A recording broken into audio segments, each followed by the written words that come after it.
电影进我口，档次全都有。大家好，我是阿星，今天要给大家介绍一个狄仁杰探案的故事。电影名字叫做《狄仁杰之飞头罗刹》。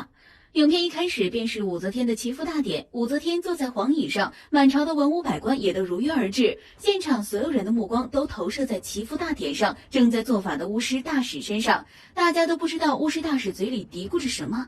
只见没多久，天象突然大变，在乌云与闪电聚集之后，天空出现了一条金龙。文武百官们见状，纷纷都称这是祥瑞之兆。可是不一会儿，天上又出现一个长相恐怖的巨型飞头罗刹，他不仅一口吃掉金龙，而且还猖狂地声称要灭掉武后。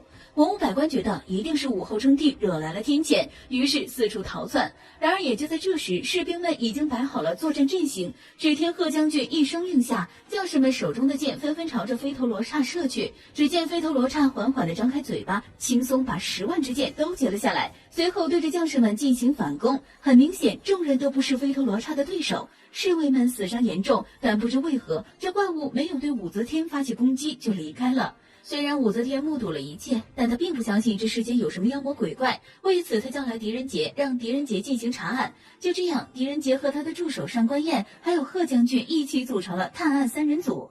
狄仁杰先是到案发现场进行了查探，最开始他认为这种神怪之力是某种方术，于是他决定去找一个方术远超于巫师大使的国师。但在狄仁杰与国师谈话期间，飞头罗刹又一次出现在空中，国师见状赶紧召唤出一条金龙，可是这条金龙也被飞头罗刹一口吞掉了。而后飞头罗刹宣称国师泄露了机密，当场就将国师化为了灰烬。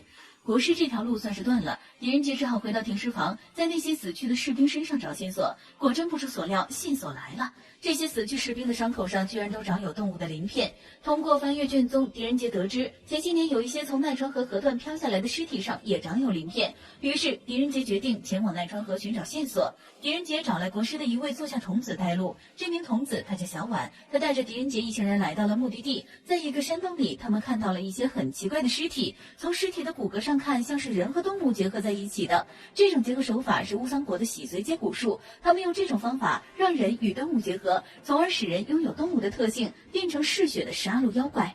虽说这种接骨术只有乌桑国人会，但乌桑国早就已经灭亡了。就在狄仁杰一行人查探的过程中，山洞里突然出现了一些怪物，这些怪物的战斗力极强，狄仁杰一行人与他们展开了对决。大概是因为战斗太猛烈，山洞很快便面临了坍塌。最后从山洞里逃出来的人只有狄仁杰、上官燕和一个士兵，而贺将军、小婉和其他人都死在了里面。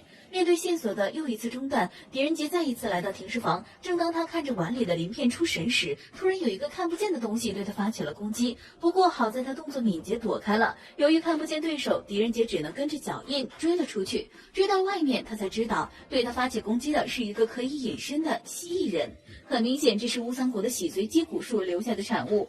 蜥蜴人得知被发现后撒腿就跑，狄仁杰紧随其后，他一路追到了一个宅子里。在屋内，他看到了已经死去的贺将军，而且贺将军还开口说话了，他告诉狄仁杰不要再继续查下去了，说完便化为了灰烬。没有追到蜥蜴人，狄仁杰再一次回到停尸房，恰好小婉的尸体也刚送到。狄仁杰仔细观察小婉的尸体，却发现这具尸体并不是小婉的，也就是说小婉并没有死。这一下狄仁杰懵了，他疯狂地往自己脸上拍水。冷静下来以后，狄仁杰看着水盆里的倒影，他似乎明白了。而后武则天又一次举行了祈福大典，祈福大典刚开始，飞头罗刹便再次出现，对人们发起了攻击。就在这时，天空出现一只大手，直接把飞头罗刹给拍没了。随后出现的是一个放大版的狄仁杰。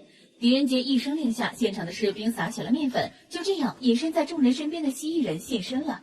在众多士兵的攻击下，蜥蜴人显然不是对手，很快便被制服了。随后狄仁杰来到现场，一一解答大家心中的谜。原来飞头罗刹的出现是因为有人在城墙上放置了一些装备，采用了小孔成像的原理，将飞头罗刹呈现在空中，再由隐身的蜥蜴人对现场的人们发起攻击，形成飞头罗刹攻击人的假象。同时狄仁杰还揪出了整场案件的始作俑者，那就是小婉。原来巫师大使是小婉使用易容术所变的，他所做的这一切都是为了报乌桑国被灭之仇。知道自己已经被揭穿，小婉也没有必要再伪装了，他卸下了面具，操控傀儡与狄仁杰他们作战。故事的最后，小婉寡不敌众，当场战死。电影结束。好了，以上就是本期阿星谈电影，下期节目同样精彩，小伙伴们记得关注观看哦。